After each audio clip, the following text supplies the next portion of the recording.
नमस्कार दोस्तों, मैं हूं देवांग और साइबर वर्ल्ड में आपका स्वागत है। आज के वीडियो में हम बात करने वाले हैं OWASP टॉप 10 की 6th वल्नरेबिलिटी या फिर कह सकते हैं 6th कैटेगरी के बारे में, जो कि है सिक्योरिटी मिसकॉन्फ़िगरेशन। तो आज के वीडियो में हम जानेंगे कि सिक्योरिटी मिसकॉन्फ़िगरेशन क्या होता है, कैसी कैसी सिक्योरिटी मिसकॉन्फ़िगरेशन हो सकती हैं और हम उसे रेमेडिएट कैसे कर सकते हैं। लेकिन वीडियो में आगे बढ़ने से पहले अगर आप हमारी चैनल पर नए हैं तो नीचे दिए गए सब्सक्राइब बटन पे क्लिक करके बाजू में दिए गए बेल आइकन को दबा के ऑल पे क्लिक करना बिल्कुल मत भूलिएगा, ताकि ऐसे ही साइबर क्राइम, एथिकल हैकिंग और साइबर सिक्योरिटी से रिलेटेड आने वाली हमारी सभी वीडियो की नोटिफिकेशन आपके पास सबसे पहले पहुंचे। तो चलिए शुरू करते हैं आज के वीडियो को और जानते हैं सिक्योरिटी मिसकॉन्फ़िगरेशन के बारे में। तो दोस्तों आइए सबसे पहले जानते हैं कि सिक्योरिटी मिसकॉन्फ़िगरेशन का मतलब क्या होता है और क्या होती है ये वल्नरेबिलिटी। तो दोस्तों हम सिक्योरिटी मिसकॉन्फ़िगरेशन के नाम से ही पता लगा सकते हैं कि ये वल्नरेबिलिटी होती है कि कहीं पे भी अगर हमने कोई भी मिसकॉन्फ़िगरेशन किया है, यानी कि हमारे वेब सर्वर के ऊपर, हमारे डेटाबेस सर्वर के ऊपर, या फिर मान लीजिए अगर हम नॉर्मल घर में राउटर यूज़ कर रहे हैं तो राउटर का अगर हमने मिसकॉन्फ़िगरेशन किया हुआ है, यानी कि उसे ठीक से कॉन्फ़िगर नहीं किया है, मान लीजिए कोई नेटवर्क स्विच है उसे हमने ठीक से कॉन्फ़िगर नहीं किया है, उसमें कुछ ना कुछ कॉन्फ़िगरेशन गलतियां की है, यानी कि कोई भी डिवाइस या फिर कोई भी सर्वर या फिर मान लीजिए कोई भी सॉफ्टवेयर है उसकी कॉन्फ़िगरेशन के अंदर हमने कुछ गलतियां कर दी है, तो उसे सिक्योरिटी मिसकॉन्फ़िगरेशन माना जाता है। तो अगर हम बात करें कि सिक्योरिटी मिसकॉन्फ़िगरेशंस क्या क्या हो सकती है, तो सबसे पहले अगर हम नॉर्मल बात करें कि जो भी हमारे डिवाइसेस आते हैं, यानी कि जो भी राउटर्स, सर्वर्स या फिर जो भी स्विचेस आती है, उनमें पहले से एक डिफ़ॉल्ट यूज़र बना हुआ होता है, यानी कि उसका डिफ़ॉल्ट यूज़र नेम और पासवर्ड बना हुआ होता है। तो अगर हम उससे डिफ़ॉल्ट यूज़र नेम पासवर्ड को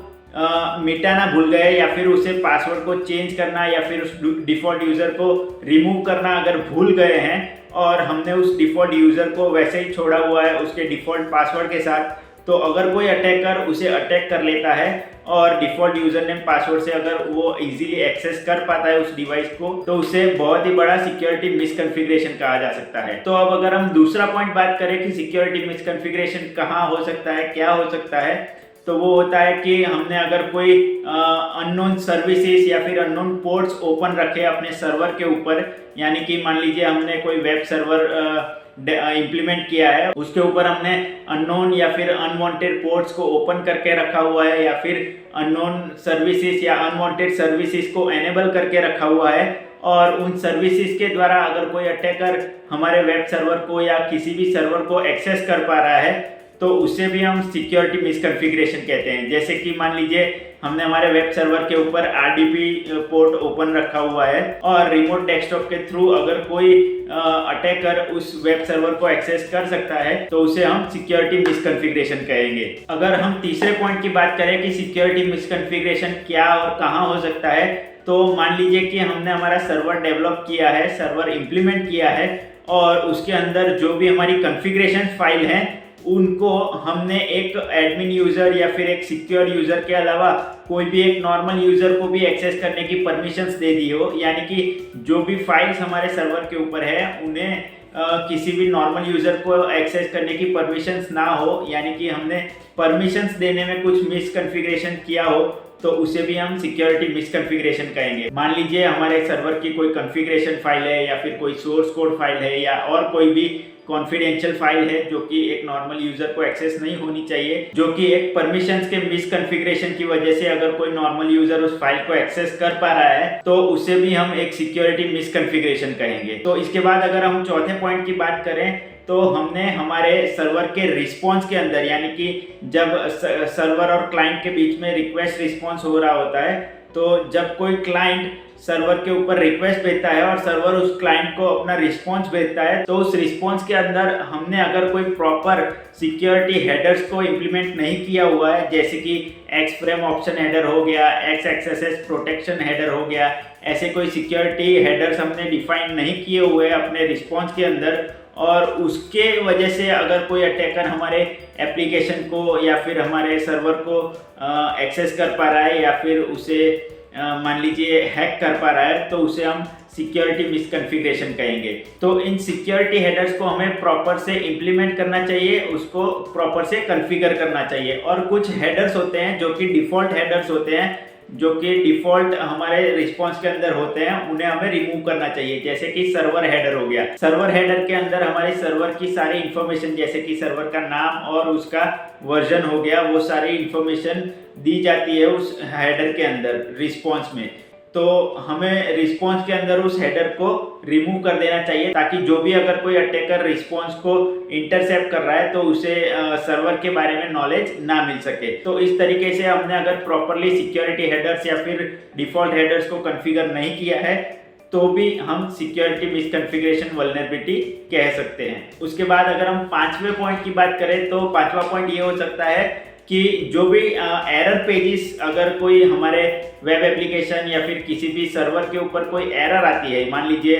404 की एरर आई या फिर 500 की एरर आई, तो ऐसी कोई एरर अगर आती है हमारे सर्वर के ऊपर या फिर हमारी वेब एप्लीकेशन के अंदर, तो उस एरर को हैंडल करने के लिए हमने प्रॉपर कॉन्फ़िगरेशन नहीं किया हुआ है। मान लीजिए वो डिफ़ॉल्ट एरर आ रही है, जो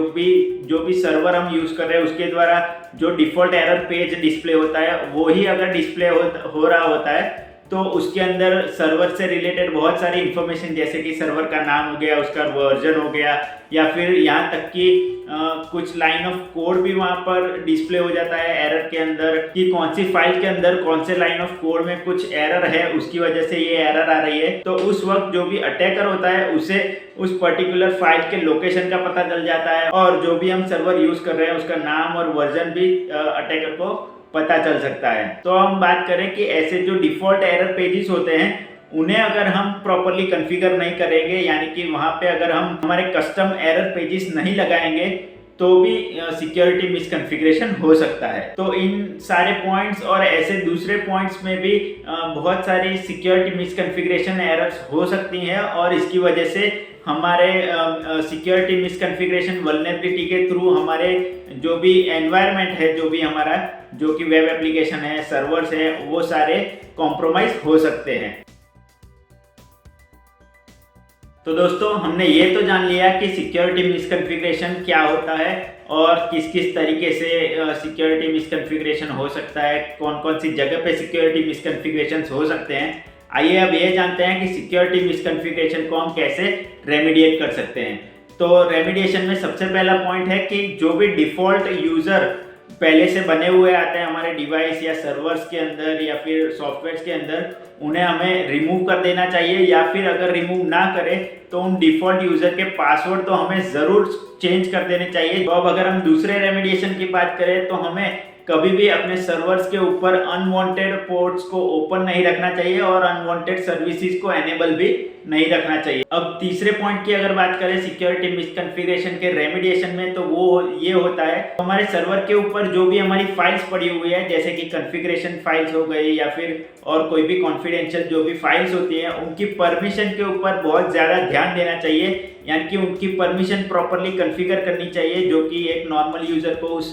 फाइल को एक्सेस नहीं देना चाहिए, या फिर उस एडमिन को ही उस फाइल का पर्टिकुलर फाइल का एक्सेस होना चाहिए। ऐसी परमिशंस के ऊपर भी खास ध्यान देना चाहिए और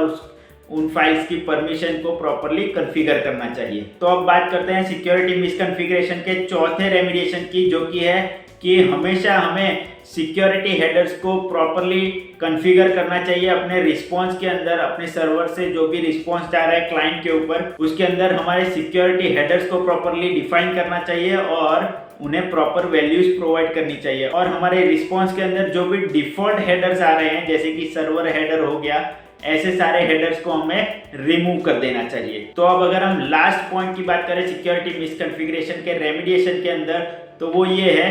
कि हमें हमारे कस्टम एरर पेज डिज़ाइन करके और उसे इम्प्लीमेंट करके रखने चाहिए, ताकि हमारे सर्वर के थ्रू कोई भी एरर अगर शो होती है यूज़र को, जैसे कि 404 हो गया, 500 हो गया, सर्वर साइड एरर जो भी होती है, वो सारी अगर एरर्स आती है हमारे वेब एप्लीकेशन के अंदर, तो जो भी डिफ़ॉल्ट एरर पेज सर्वर के द्वारा दिया जाता है यूज़र को, डिफ़ॉल्ट एरर पेज जो भी दिखाया जाता है, उसके बजाय हमें हमारे कस्टम एरर पेज डिज़ाइन करके वहाँ पे इम्प्लीमेंट करने चाहिए, जिससे कि जो भी अटैकर हो उसे हमारे सर्वर जो भी हम यूज कर रहे हैं उसके बारे में ज्यादा नॉलेज ना मिल पाए और हमारे उस इंफॉर्मेशन को यूज करके अटैकर ज्यादा डीपली हमारे सर्वर के या फिर एप्लीकेशन के ऊपर अटैक ना कर पाए। तो इन सारे नॉर्मल रेमिडिएशन को यूज करके हम सिक्योरिटी मिसकॉन्फ़िगरेशन को कुछ हद तक बचा सकते हैं। हालांकि ये सारे बहुत ही कॉमन प्रॉब्लम्स और रेमिडिएशंस है जो कि मैंने आज